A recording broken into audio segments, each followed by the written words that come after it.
ఈరోజు మీరు చూడబోయే కూర ఏంటంటే అరటికాయ ముద్ద కూర.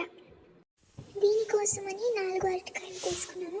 ఆ అరటికాయల్ని హాఫ్గా కట్ చేసి ఉప్పుతో బాగా వాష్ చేసుకున్నాక తర్వాత మనము దీన్ని ఉడకబెట్టుకోవాలి. అలాగే 2 ఉల్లిపాయలు, 4 నల్ల మిర్చి తీసుకున్నాను. 20 నుంచి 25 నిమిషాల వరకు ఉడికించుకున్న అరటికాయలు ఇలా అవుతాయి మనకి. అలాగే కొంచెం కరివేపాకు, మిర్చి సగానికి చీల్చుకొని ఉల్లిపాయలు కట్ చేసుకొని పక్కన పెట్టుకోవాలి. ఇప్పుడు మనం మన కూరని ప్రిపేర్ చేసుకోవడానికి 3 స్పూన్ల ఆయిల్ని వేసుకోవాలి. అలాగే ఆవాలు, శనగపప్పు, మినప్పప్పు అన్నీ ఒక్కొక్క స్పూన్ తీసుకోవాలి. అలాగే 1 స్పూన్ జీలకర్ర. స్పూన్ అంటే టీ స్పూన్ అండి ఇక్కడ. తర్వాత ఇలా ఉంటుండగా 2 ఎండుమిర్చి ఇలా సగానికి చేసుకొని వేసుకోవాలి. కొంచెం కొంచెంగా కలుపుకుంటూ అలాగే కరివేపాకు వాష్ చేసుకున్నది వేసుకోవాలి. అలా కదుపుతూ ఇప్పుడు కొంచెం ఎక్కువ కాదు, కొంచెం ఇంగువ వేసుకోవాలి రుచి కోసం.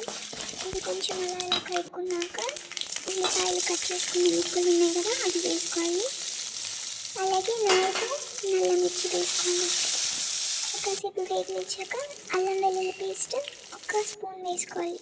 అలాగే పసుపు 1 స్పూన్ వేసుకొని తిప్పుకుంటూ ఉండాలి. ఇప్పుడు మన మెయిన్ ఇంగ్రీడియంట్ ఏంటండి, అది అరటికాయ. గుర్తుంది కదా, సో అది వేసేసుకోవాలి. ఇక్కడ అరటికాయ ఏంటంటే మనం తీస్తాం కదా, ఉడకబెట్టి తీసిన తర్వాత దాన్ని ఇలా స్మాష్ చేసుకోవాలి. స్మాషర్తో కానీ చేతితో కానీ 1 స్పూన్ తీసుకొని కానీ మీరు చేసేస్తే ఈజీగా ఇలా అయిపోతుంది, కొంచెం పేస్ట్గా. సో అది కొంచెం కొంచెం వేసుకొని కలిపేసుకోవాలన్నమాట.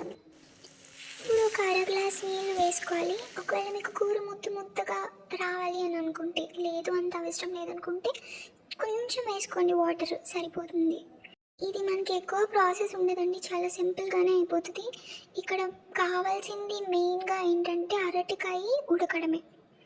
అది ఒకటి అవుతే మిగతాదంతా అయిపోతుంది. చాలా సింపుల్ అండ్ ఈజీ కూడా. ఇలా ఉడికిన తర్వాత స్టవ్ ఆఫ్ చేసుకొని చల్లార్చుకున్నాక 1 నిమ్మకాయని పిండుకోవాలి. ఆ నిమ్మకాయ రసాన్ని మొత్తం పిండుకొని ఒకసారి బాగా మిక్స్ చేసేసుకోవాలి. అంతే, మన చక్కటి అరటికాయ ముద్ద కూర రెడీ. టేస్ట్ అయితే బాగుంటుందండి, ట్రై చేయండి. హాయ్.